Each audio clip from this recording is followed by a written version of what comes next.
Talofa lava, this is Pacific Waves from RNZ Pacific. I'm Susana Suisuiki. Coming up, Vanuatu election results are out. Also, There's obviously a misunderstanding there, and that's the process that we're going through at the moment. Kiribati MP enters the chat, and the USAID website has already taken down the pages talking about USAID's approach to gender equality. how will Trump's aid freeze affect the Pacific?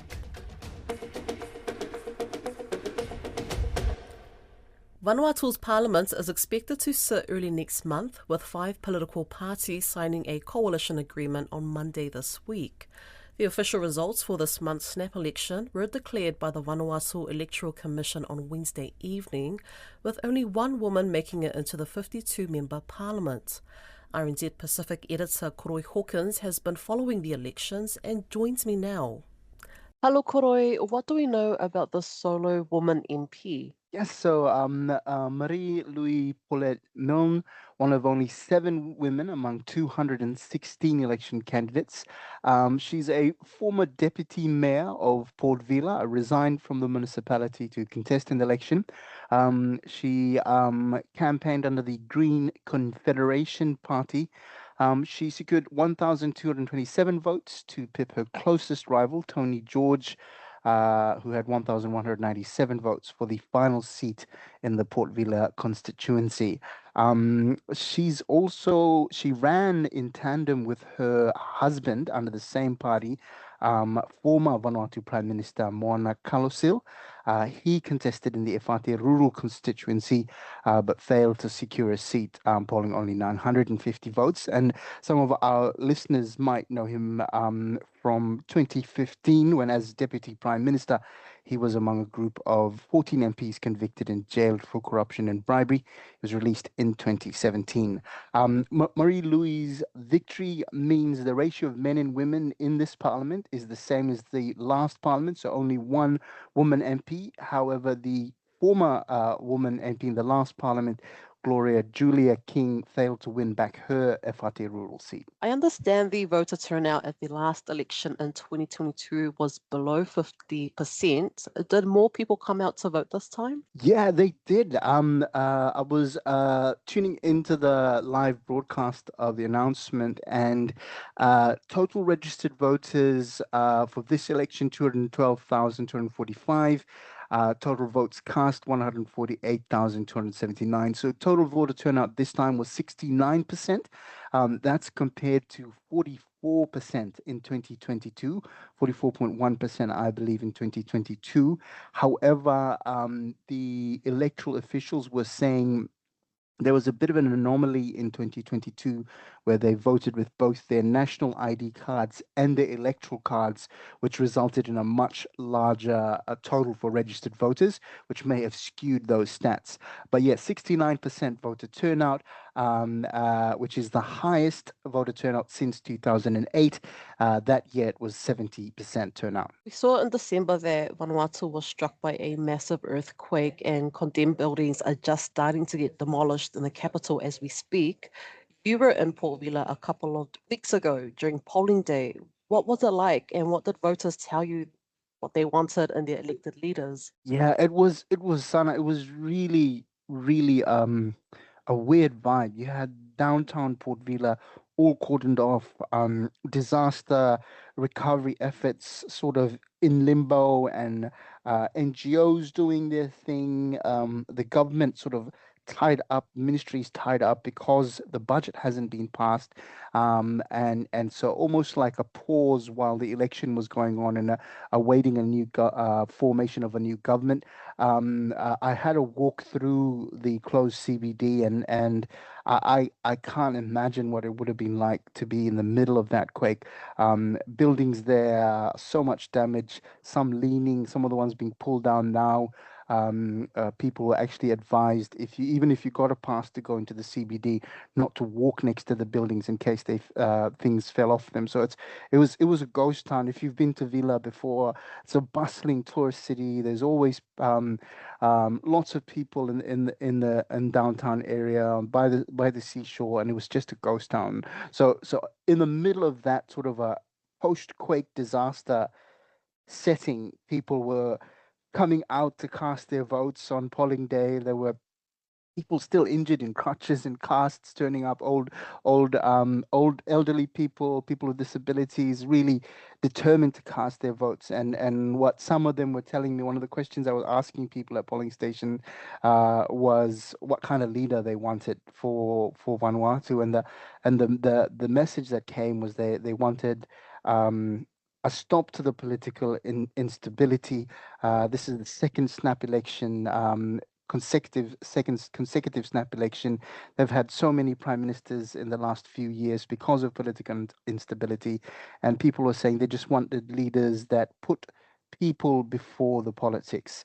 So yeah, it was really great to be there and witness the voting, and we are now waiting for the Parliament to resume sitting. I understand it will be the first week of February, so not too far away now, and we're just waiting on the Parliament sitting. And as you said in the at the start of this piece, there's 5 political parties that have agreed to form a coalition for the new government of Vanuatu.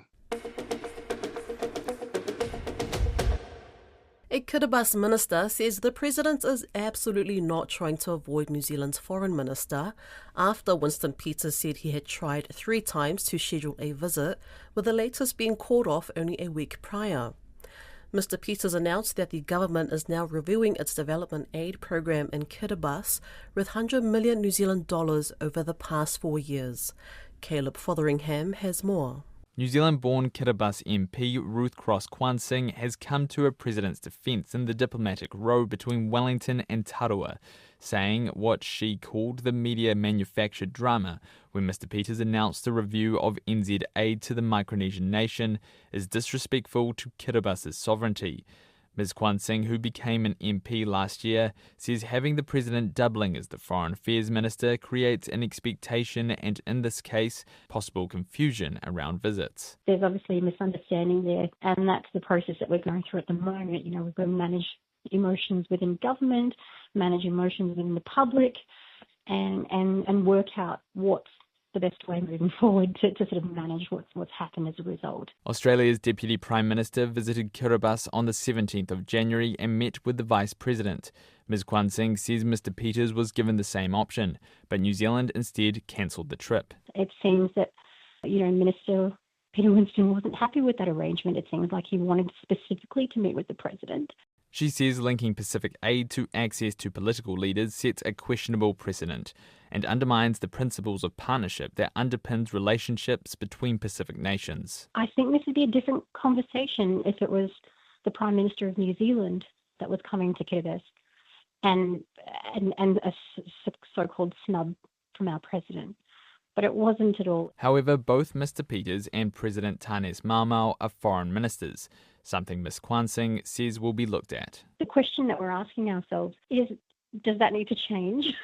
Because shall our president just, be the president and do his head of state thing and not be the foreign affairs minister as well? Because it's now going to create this problem. Kiribati switched its diplomatic ties with Taiwan for China in 2019. However, Ms. Kwan-Singh says the superpower has nothing to do with the drama.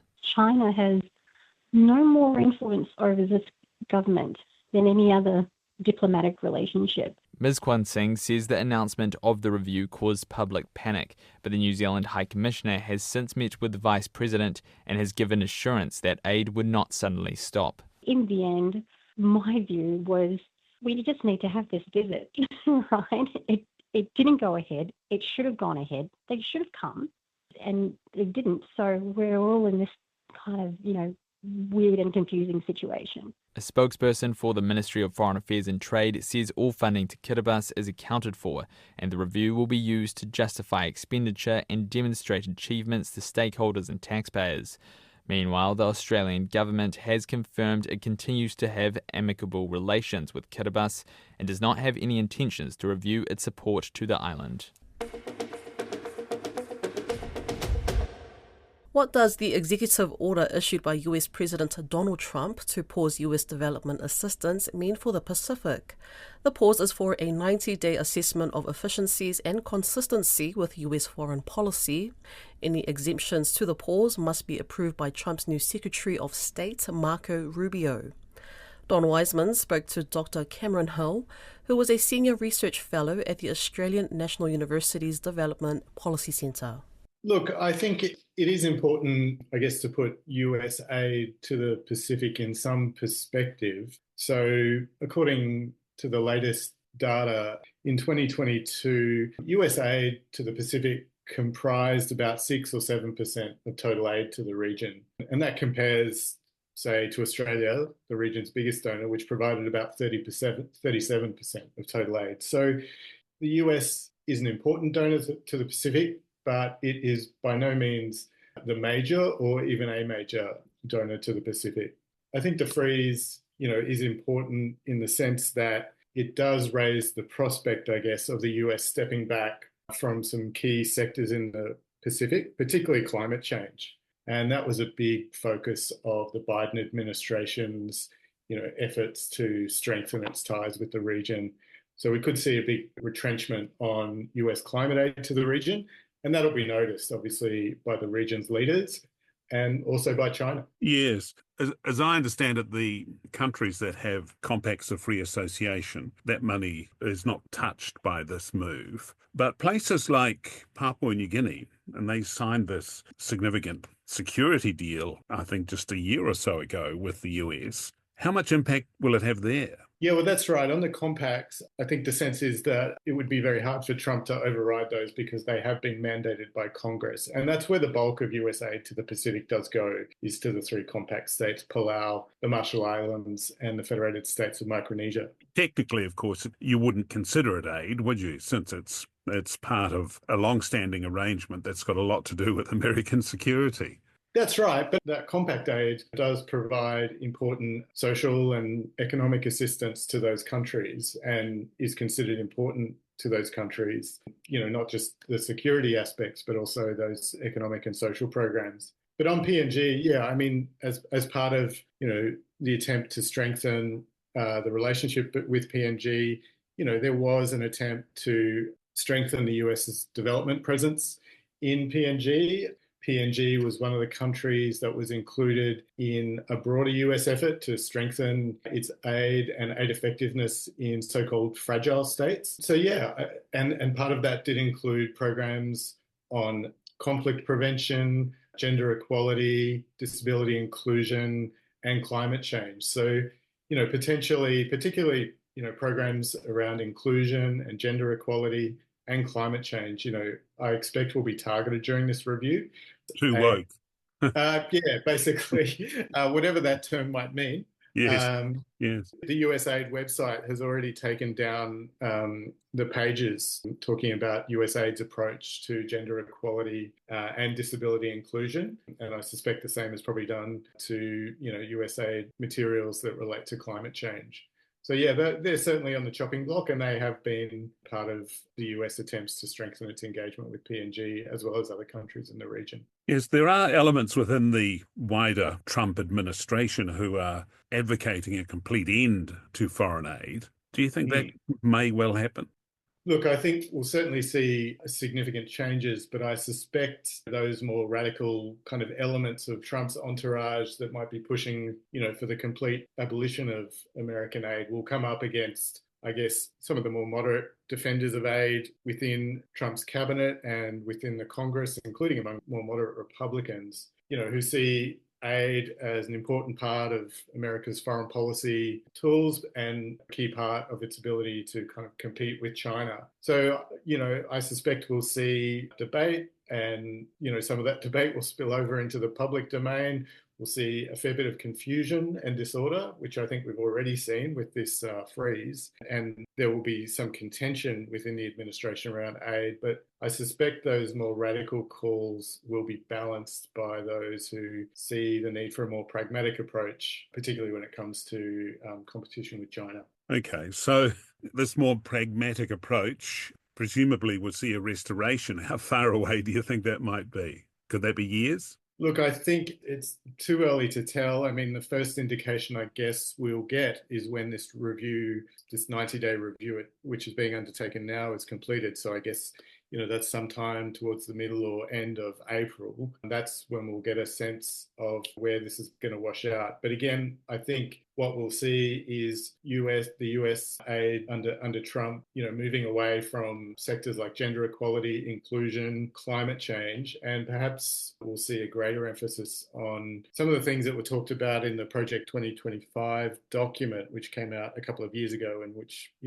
is guiding some of these efforts, I think, which talks more about private sector development and also places more of an emphasis on working with faith-based organizations, including churches, as well as using aid to pursue America's kind of more narrow geopolitical and national security interests. So I think we'll see a change of emphasis, but we'll have to wait till this review comes out, I guess, sometime in April. That's Pacific Waves for today. For all episodes, head over to rnz.co.nz/Pacific. We're also on Spotify, Apple and iHeartRadio. From myself and the RNZ Pacific team, tō whā soifua.